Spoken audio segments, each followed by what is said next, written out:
Welcome to RedPlanet News Network. This is news from our future. Greetings, Earthlings and Mars colonists. I'm Veluna, and this is RedPlanet News Network, coming to you from New Olympus. Tonight, the water is back in the news, twice. For a long time, Earth scientists assumed this planet froze solid 3 billion years ago, and stayed that way. New work says the surface carried liquid water far more recently than that. The freeze came late, and it came slowly.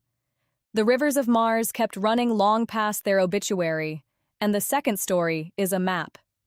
Everyone knows the ice sits at the poles, where nobody wants to land, and the equator, where everybody does, is dry.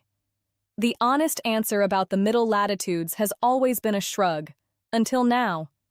New synthesis work is laying odds, band by band, on where buried ice actually sits within reach of a drill. Colonists, that map matters up here for a different reason. It is the survey our own water grid was built from, 2.5 centuries later.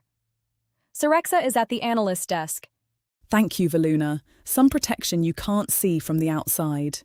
A radiation-shielding vest flew uncrewed around the moon on the first Artemis flight, riding a test dummy fitted with thousands of dosimeters, and the results are now in. It worked. The shielded tissue zones took measurably less dose. Down there on Earth, that vest is being fitted for the missions that come next. Out here, layered shielding is not equipment, it is architecture, but every gram of it descends from tests exactly like that one. And now, something new at this desk. RNN has a business desk tonight, and a new colleague to run it. Jaren Solis, welcome. Thank you, Serexa. Good evening. I was born in this city, so forgive me if I take tonight's first business story personally. It's about where the metal comes from. Word from Earth.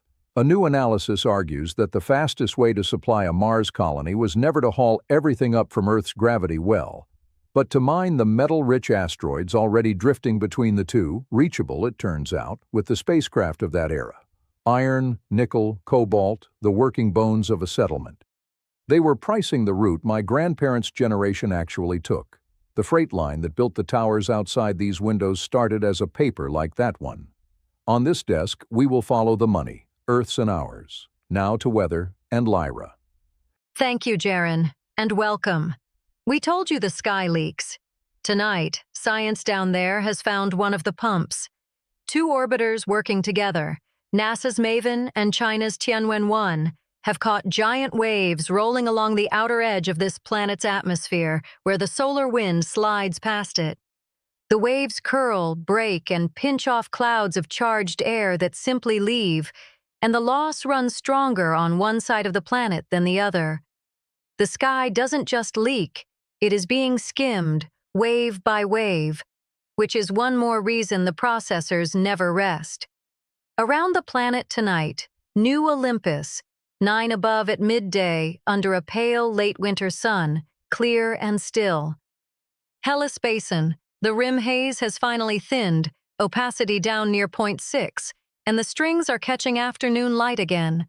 And Tharsis Ridge, 50 below and clear, the sky sharp enough to count stars at dusk. That's your weather. Drexil is standing by with sports. Thanks, Lyra. Sports and the League finally went underground. The Deep hosted their first home night since entering the table, and the Spires, top of the league, meanest defense in vault, had to ride the freight elevators down to the underground market district to play it. The champions in waiting won it, 10 cores to 8, and nobody down there seemed to mind, because the occasion beat the scoreline. That shell was so loud the floor judges stopped play twice to protect the calls. Black and magenta everywhere. No sponsor on the home shirts, and the away end, such as it was, kept very quiet and very close together. So the Spires stay top, the Deep hold 5th, and every club in this league just learned what an away night underground costs. I'm Drexil. Veluna, back to you. Thank you, Drexil. And finally, home news. And it is 1 sentence long, because that is how these things arrive.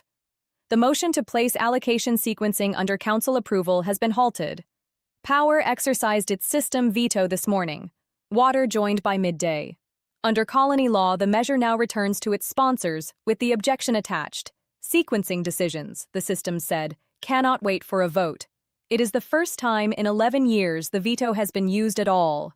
and the first time it has ever been used to keep a decision away from the people who asked for it. The motion is not dead. It must now answer the objection. That's the signal tonight. For Red Planet News Network, I'm Veluna. The signal holds.